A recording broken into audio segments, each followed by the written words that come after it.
11:40 p.m.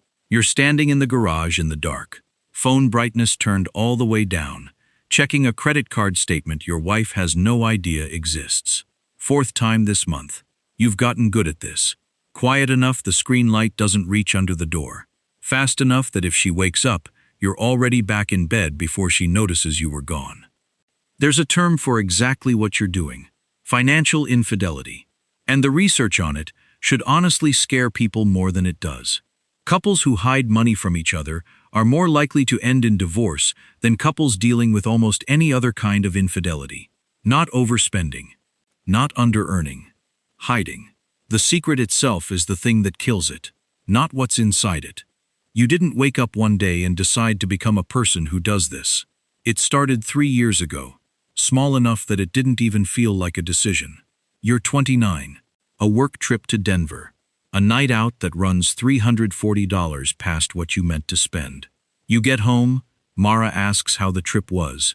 You say fine, and you just don't mention the number. Not a lie, you tell yourself. Just a sentence you skipped. That's the entire mechanism, right there, in one skipped sentence. Nothing dramatic, just quieter than the alternative. 6 months later, you open a second checking account. Not technically hidden. Your name's on it. It exists. It would show up if anyone went looking. Nobody goes looking, because Mara doesn't know there's anything to look for. You move $200 into it every month. Tell yourself it's just in case, and you actually believe that. You're not planning anything. You're just building a room in your financial life with a door only you have the key to. Here's what the research keeps finding. Study after study. It's almost never about the money itself. Couples making $40,000 hide it. Couples making $400,000 hide it. The dollar amount barely predicts anything. What predicts everything is the door. The second you have a space your partner doesn't know exists, you start putting things in it that have nothing to do with money at all. Year 2. The room gets bigger. Not reckless spending. You're actually saving more into that account than you're pulling from it. But now there's a second card too, mailed to a P.O. box that costs $9 a month. And the story you tell yourself has quietly changed. It's not about hiding purchases anymore. It's about having a version of your financial life that answers to nobody, not even the person sleeping 4 feet away from you every single night. Mara isn't oblivious. She's trusting, in the specific way people are trusting towards someone they've genuinely never had a reason to doubt. She handles the joint bills. Every number she checks adds up, because you've made sure it does. You've gotten skilled at a kind of math that has nothing to do with actual numbers. The math of making a lie look identical to the truth from every single angle someone might check it from. You tell yourself you'll close it, you'll fold it back in, laugh with her about how silly the whole thing was. You never pick the day. There's never a day that feels right, because every day you don't tell her makes the telling cost more than it did yesterday. Secrets compound exactly like money does. Nobody warns you the interest isn't measured in dollars. It's measured in how much harder the truth gets to say, 1 month at a time.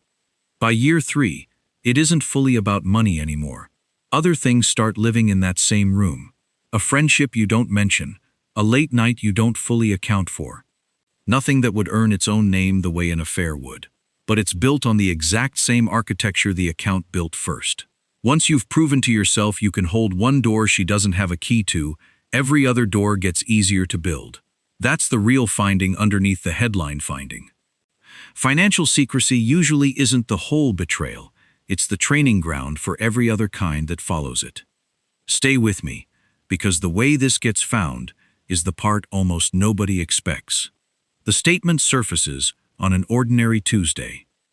Not because you got careless, because a card declines at a gas station while you're out of town, and Mara, helping, not suspecting a single thing, logs into what she believes is your entire shared financial footprint to check what's wrong. She finds a login screen for an account she's never once seen a statement from in 3 years. She isn't screaming when you get home. That's not how it goes. She's at the kitchen table, laptop closed in front of her, and she asks one question, quiet enough you almost miss it under your own pulse. How long? 3 years, you tell her. You watch her face do something that isn't anger yet. It's closer to recalculation.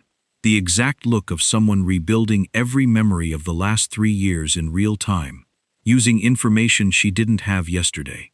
The trip to her sister's where you seemed somewhere else. The fight about nothing that was clearly about something. She's not running the numbers, she's running the trust, back through a completely different filter than the one she's used for 3 years. Here's the part nobody tells you about actually getting caught.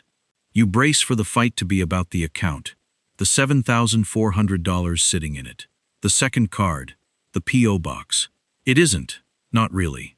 She asks about the money for maybe 10 minutes total. She spends the next 4 hours asking one question in a dozen different shapes. What else? Not because she's certain there's something else. Because she's just learned nothing else isn't a fact anymore. It's just this week's answer. From someone who's already proven this week's answer can change. You don't get divorced that year, and that's not an accident either. The research says the discovery itself rarely ends it on its own. What it does is start a different clock. Couples who actually recover from financial infidelity do one specific thing in the weeks right after. Full transparency, not just going forward, but backward. Every account, every login, handed over before it's asked for twice. Couples who don't recover are the ones who treat the discovered account as the whole problem, close it, apologize once, and expect trust to reset on their own schedule instead of hers. You do the first thing. You hand Mara every login you own that same night. Not because a book told you to, because you finally understand the account was never really what she needed access to. She needed access to whatever part of you decided a room with a locked door was worth building in the first place. It takes 14 months before she stops checking the joint account more than once a week, a habit she picked up the day she found the statement and never fully set back down. You notice every time.